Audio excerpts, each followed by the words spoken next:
Hello students, welcome to Science Learning Gateway. Today we will start class 7th Science NCERT chapter number 1 Nutrition in Plants.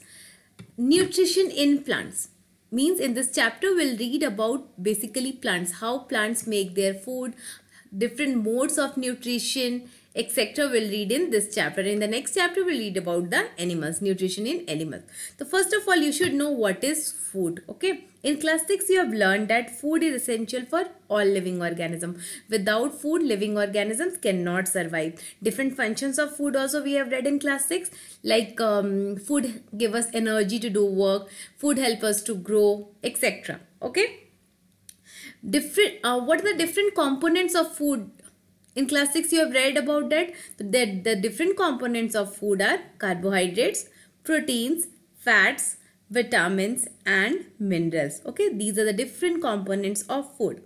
Now we'll talk about what is nutrients. Okay, so what is nutrient? The component of food which are necessary for our body are called nutrients. Okay, what are the examples of nutrients? Carbohydrates, proteins, fats, vitamins and minerals. These are the different nutrients and they help our body to grow. Now we'll study about nutrition. What is nutrition? Nutrition is the mode of taking food by an organism and its utilization by the body. Means it is the mode, process of taking food by an organism and utilization. Utilization means how we use that food by our body. Nutrition is the mode of taking food by an organism and its utilization by the body. Now, the different functions of nutrition are, the first function of nutrition is very important as the nutrient from the food consumed enables living organism to build their bodies and grow. Why nutrition is important? Why? Because if we'll take the food, we'll eat the food. So that food is important for our body to grow. Next, nutrition helps to repair damaged parts or organs. Sometimes in our body, different organs or cell gets damaged because of accident also or by natural phenomenon also. So that nutrition help our body parts to repair. Next function of nutrition is nutrition also provides energy for carrying out various functions. Without food, we cannot do any work, right? Food give us energy. So like that only nutrition provides us energy for doing various works or various functions which occur in our body. Now we'll read about different modes of nutrition. Okay, different modes of nutrition means different types of modes of nutrition. On the basis of different mode of nutrition, organisms are categorized into two major types. So what are the two major types of organism? Autotrophs and heterotrophs. Autotrophs means which can prepare their own food, and heterotroph means which cannot make their own food. Now we'll read about the different modes of nutrition, autotrophs and heterotrophs. Auto. What do you understand by the word auto? Auto means self and trophic or tropos means nutrition. So autotrophic nutrition is the mode of nutrition in which organisms make their own food from the simple substances like carbon dioxide and water by the process of which process? Photosynthesis. Therefore plants are called autotrophs. So what is autotrophs? Autotrophs are those organisms which can make their own food. Example, which organism can make their own food? Only plants can make their own food. And what is autotrophic nutrition? Autotrophic nutrition is a mode of nutrition in which an organism or green plants make their own food. By which process? By photosynthesis. So you have to remember, autotrophs are those organisms which make their own food by the process of photosynthesis. Next is heterotrophs. Hetero means other and tropos means nutrients, means these organisms will depend on other plants and animals for their food. They cannot make their own food. Humans and animals do not contain chlorophyll and are dependent on plants for their food in ready-made form. Humans and animals, as we also cannot make our food, we have to depend on other plants and animals for the food. Like that only humans and animals cannot prepare their food. Why they cannot prepare their food? Because they don't have chlorophyll in their body. And green plants, they have chlorophyll in their body. Because of that, they can perform the function of photosynthesis. They can make their own food. Okay.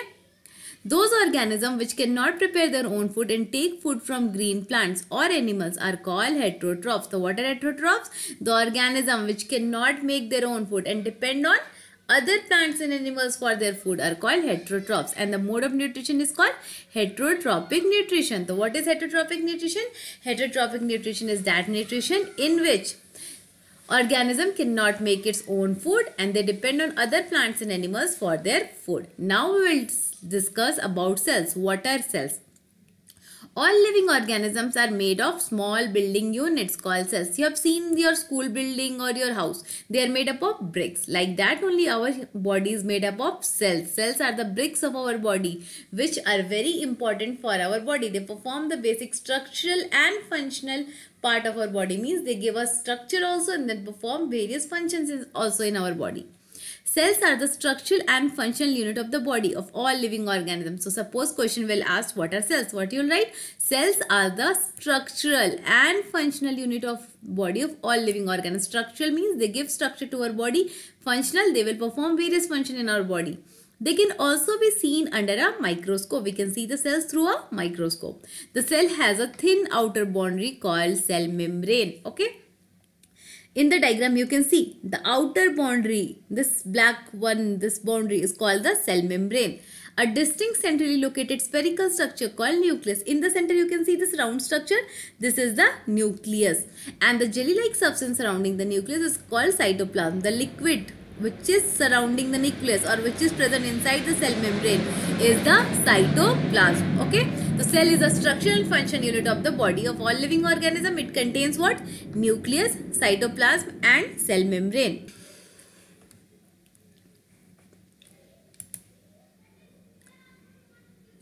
Now we will talk about photosynthesis. What is photosynthesis?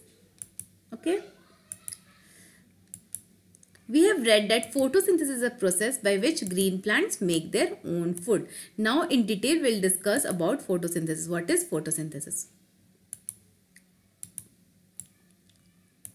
The process by which autotrophic green plants, okay, this is a process in which autotrophic green plants make their food from simple inorganic substances. Which substances? Carbon dioxide and water in the presence of sunlight, and green pigment called chlorophyll is called photosynthesis. So in simple sense, what you will write? Photosynthesis is a process by which green plants make their own food by using carbon dioxide, water, sunlight and chlorophyll. Okay, this is the definition of photosynthesis. Now we will see where does this photosynthesis take place. Site of photosynthesis. The process of photosynthesis takes place in green leaves. It will always occur in green leaves. Why it will occur in green leaves? Because in green leaves the green color pigment called chlorophyll is present. Therefore leaves are referred as food factories of the plant. Why leaves are called food factories of the plant? Because in the leaves, the process of making of food takes place. In the leaves, the process of photosynthesis takes place. That's why it is called food factories of the plant. Means the leaves will prepare the food and it will distribute the food to different parts of the plant. So it is called the food factory of the plant. The question will be asked, which part of the plant is known as food factory of the plant? What you will write? Leaves. Now we'll see the reaction involved in photosynthesis. There is one very important reaction which you have to study in this chapter about photosynthesis. See, in this reaction, what are the things needed for photosynthesis? Carbon dioxide, water.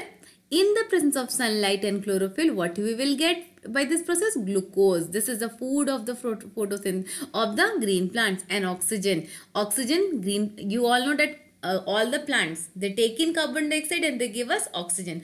Oxygen is very necessary for our survival. Without oxygen, we cannot survive. Okay. Now we'll see from where does this carbon dioxide comes. You all know carbon dioxide are present in the air. The green plant will take the carbon dioxide from the air. Water they will take from the soil. Through their roots, they will take the water from the soil. Sunlight they take from the sun. Chlorophyll is present in their leaves. And using these substances, these are the raw material, carbon dioxide, water, sunlight and chlorophyll. Using these things, they use to prepare the food, that is glucose. And glucose is present generally in the form of carbohydrate as a food. And oxygen will be released in the air. The inorganic raw material, that is carbon dioxide, is taken from the air through the tiny pores present in the surface of the leaves called stomata. Now see, how do those plants will take the carbon dioxide from the air?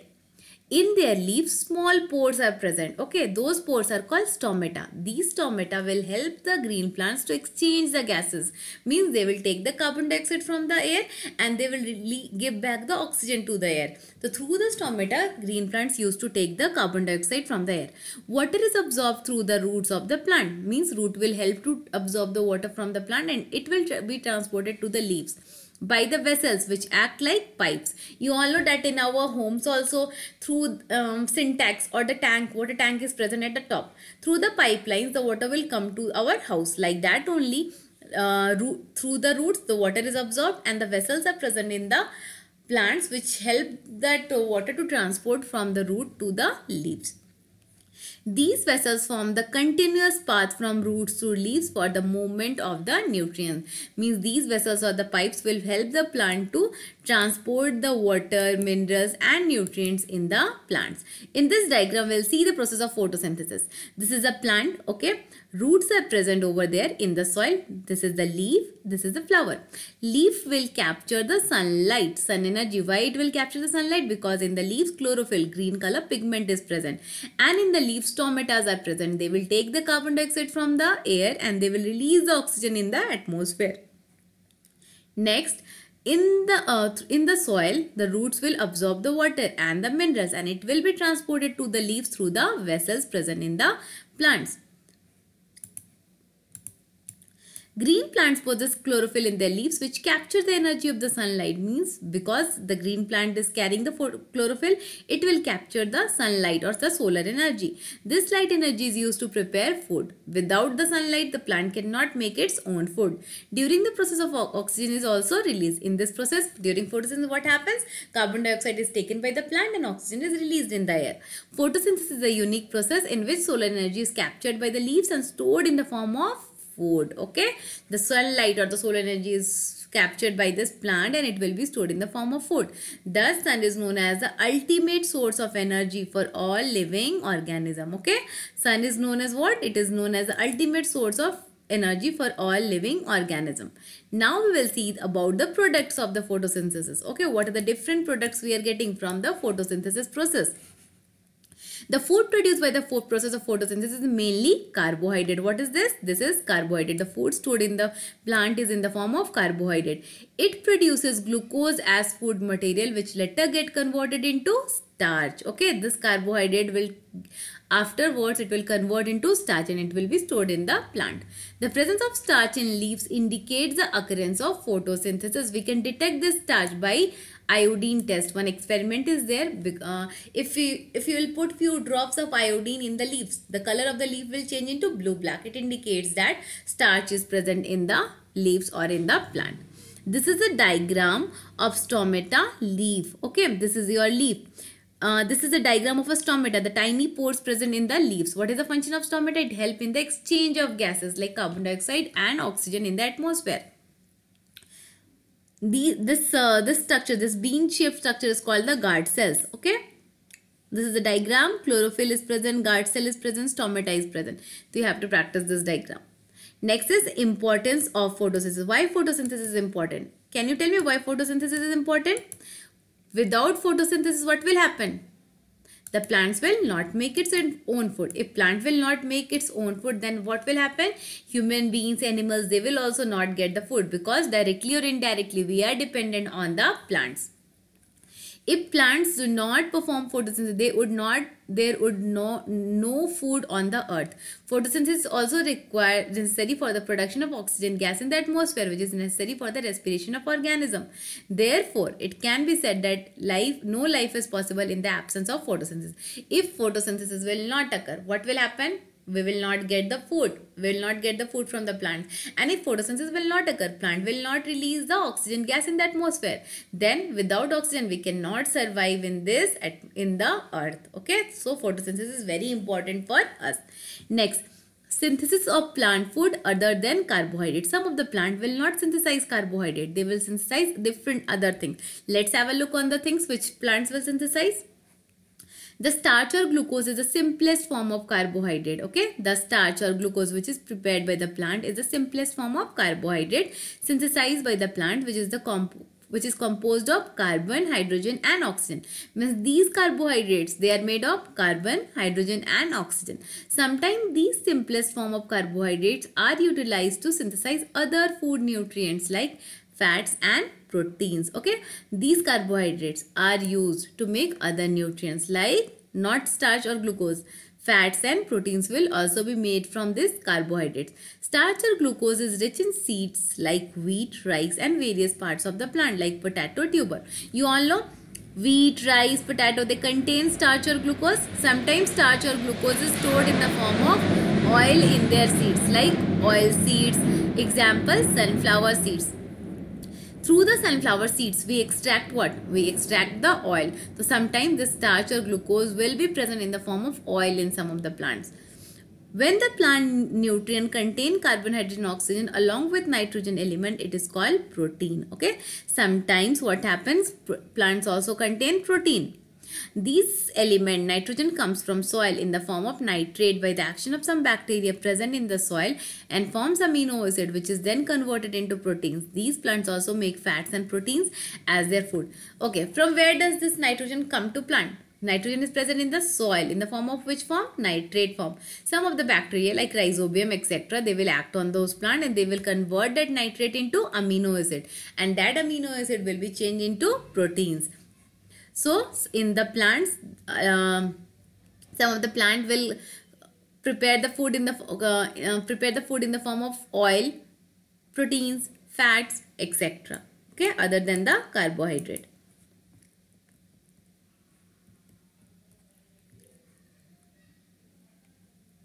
Our next topic is other modes of nutrition. We have already discussed the two modes of nutrition, autotrophs and heterotrophs. Now, our next topic is other modes of nutrition. In that, we will read about parasitic, saprophytic and that insectivorous plants. Okay, there are some plants which do not contain chlorophyll. Okay, all the plants will not contain chlorophyll. Some of them are there which will not contain chlorophyll and they cannot make their own food. If chlorophyll is not present, they will not make their own food. These plants obtain their food from the other plants or animals, that is, they are heterotrophic in nature. What we have read up in heterotrophs or heterotrophic mode of nutrition, in that an organism cannot make its own food. It depends on other plants or animals for their food. Okay, like that the first mode of nutrition is parasitic plants. What are parasitic plants? A parasitic plant is one that live inside or outside other organism and derive their food from them. Okay, parasitic plant is what, which that plant it can live inside the organism or it can be present outside the organism and it will take its food or obtain its food from that organism. The plant non-green which obtain their food from other plant is called parasite. Okay, the plant which will derive its nutrition from the other plant is called parasite and the living organism from whose body food is obtained is called the host and the plant in which that plant is dependent is called the host. Example, amarbel or kaskuta. So you have to remember the definition of parasitic plants. Parasitic plant is that plant that can live inside or outside the other plant and obtain their food from them. Example, amarbel or kaskuta. It takes ready-made food from host through special types of roots called sucking roots which penetrate into host plant and suck food material from the host. Okay, what they will do? They have some special types of roots called the sucking roots. Through their sucking roots, they will suck the food from the host plant. In this diagram you can see kaskuta, it is a parasitic plant. They have these roots, sucking roots. And this is the host plant. They will suck their roots inside the host plant and take the food from the host plant. And in that manner they obtain their food from the host plant. Okay. Our next topic is insectivorous plant. What are insectivorous plants? Insectivorous plants are those plants which eat insects. Okay, some of the plants are there which will eat insects also. There are some plants which can trap insects and digest them for their nutrition. So what are insectivorous plants? Insectivorous plants are those plants which eat insect. Okay, these plants are green in color but lack nitrogen elements. They are green in color but they don't have what? Nitrogen. To overcome this problem means in order to get nitrogen, what they used to do? They used to eat insect because in the insects nitrogens are present. So they used to take that insects. Hence, they are called insectivorous plants. These have specialized leaves, the apex of which forms a lid that can open and closes the mouth of a pitcher. There are hairs inside the pitcher which are used to entangle the insects. Okay, the leaves present in the insectivorous plants have a lid, have an opening. Through that opening, the insect will go inside, and inside that opening, some hairs are present which will trap that insect inside that, and it will digest that insect. When an insect comes in contact with the lid, it gets close and traps the insect. The insect inside the pitcher is digested by digestive juices secreted by the pitcher to obtain nitrogen compounds, amino acid from them. Okay, what will happen? The insect will be digested by the digestive juices secreted by the pitcher plant, and again the nitrogen, and they will obtain the nitrogen or the amino acid from that insect. Examples of insectivorous plants are pitcher plant and Venus flytrap. Since these can synthesize their own food but fulfill their nitrogen deficiency by eating insects, therefore these are called as partial heterotrophs. Why they are called partial heterotrophs? Because they can synthesize their food but they are depending on other insects for their food. That's why they are called partial heterotrophs. This is diagram. You can see this is the pitcher plant. In the leaf some opening is there. When the insect will go inside, this lid will be closed, and inside that the digestion process will take place and the plant will get the nitrogen from the insect. And our next topic is saprotrophic plant. What are saprotrophic plants? Saprotrophic plants are those plants which obtain their food from the dead or decaying matter. In that case, saprotrophic mode of nutrition is also there. The mode of nutrition in which an organism take their nutrients from dead and decaying matter is called saprotrophic nutrition. And saprotrophic plants are those plants which depend on dead and decaying matter for their food. Example, mushrooms. You all know what are mushrooms? They are grown on the dead and decaying plants and all. And after that, it will obtain the food from those decaying or dead matter and it will grow. Plants which use the saprotrophic mode of nutrition are called saprotrophs. Example, fungi like mushrooms are non-green plant that grow on dead and decaying matter for their food. Bread mold. Example, fungi and yeast are the saprotrophic plants. The example of saprotrophic plants are fungi like mushroom, bread mold, yeast, etc. Our next topic is symbiotic plants. What are symbiotic plants? Symbiotic, in that two plants will live together and both the plant will benefit each other. If one of the plant will give food, the other plant will give it shelter. Like that, they will form a symbiotic association. Okay.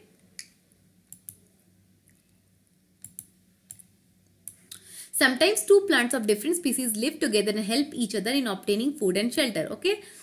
For food and shelter, the two plants will live together. This association is called symbiosis, and such plants are called symbiotic plants. Okay, this is called symbiosis. If in the question it will be asked what is symbiosis, what you will write? Two plants of different species live together and they will provide food and shelter to each other. This type of association is called symbiosis, and these plants are called symbiotic plants.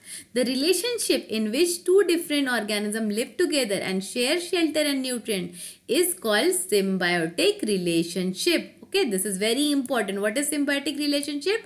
The relationship in which two different organisms will live together and share shelter and food is called symbiotic relationship. Example, lichens and rhizobium. Lichen is an association. How lichen will be formed? It will be formed by algae and fungi. Algae and fungus, they will live together. The fungus will give the shelter, home to algae, and water and minerals to the algae, and in return algae will provide food which it prepares by photosynthesis. Algae, they are green in color. They have the green pigment called chlorophyll. So what they will do? They will prepare the food, and the algae will provide food to the fungus, and fungus will provide shelter to the algae. So they will form symbiotic association. The name of that symbiotic association is lichens. Okay. Our next topic is replenishment of nutrients in the soil. This is the last topic of your textbook of this chapter. Crops require a lot of nitrogen to make proteins. Okay, all the crops, they need nitrogen for the production of crops. Okay. After the harvest, the soil becomes deficient. When we'll grow some crops in the land and we'll cut those crops or harvest those crops, what will happen? The soil will lose its nutrient. The soil will lose its nutrients. In that case, we have to add some fertilizers to that soil. Okay. Plants cannot use the nitrogen gas available in the atmosphere directly. In the atmosphere, nitrogen is present and it is the largest composition of gas present in the atmosphere. Nitrogen, 78% nitrogen is present in the atmosphere. But plant cannot trap that nitrogen gas or cannot use that nitrogen gas which is present in the atmosphere. The action of certain bacteria can convert this nitrogen into a form readily used by the plant. What will happen? In the plant, some bacteria are there. In some plants, some bacteria are there. Those bacteria will convert that nitrogen into some other forms which the plant can be used. Like for example, rhizobium bacteria live in the root nodules of leguminous plant. These bacteria take nitrogen gas from the atmosphere. Okay, leguminous plant means the plants which will give us pulses like grams, peas, etc. In their roots, what are present? Rhizobium bacteria are present. They will convert the atmospheric nitrogen into water-soluble nitrogen compounds, making it available to the leguminous plant for their growth. Means rhizobium bacteria will convert atmospheric nitrogen into nitrates so that the plant can use that nitrates in easy manner. In return, leguminous plants provide food and shelter to the bacteria. And the rhizobium bacteria, what does they do for this rhizobium bacteria? They will give food and shelter to the rhizobium bacteria. Thus, they have a symbiotic relationship. This is also an example of symbiotic relationship. This association is very important for the farmers as they do not need to add nitrogen fertilizers to the soil in which leguminous plants are grown. Sometimes what the farmers will do, they used to cultivate the pulses and all. They used to grow the leguminous plants in the crop so that the land will be fertile with nitrogen, so that after harvesting the leguminous plant they can grow another crop which need nitrogen. Okay, so this was the last topic from the chapter. We have covered this chapter. I hope you all have understood. If you have any doubts, you can ask me. Thank you.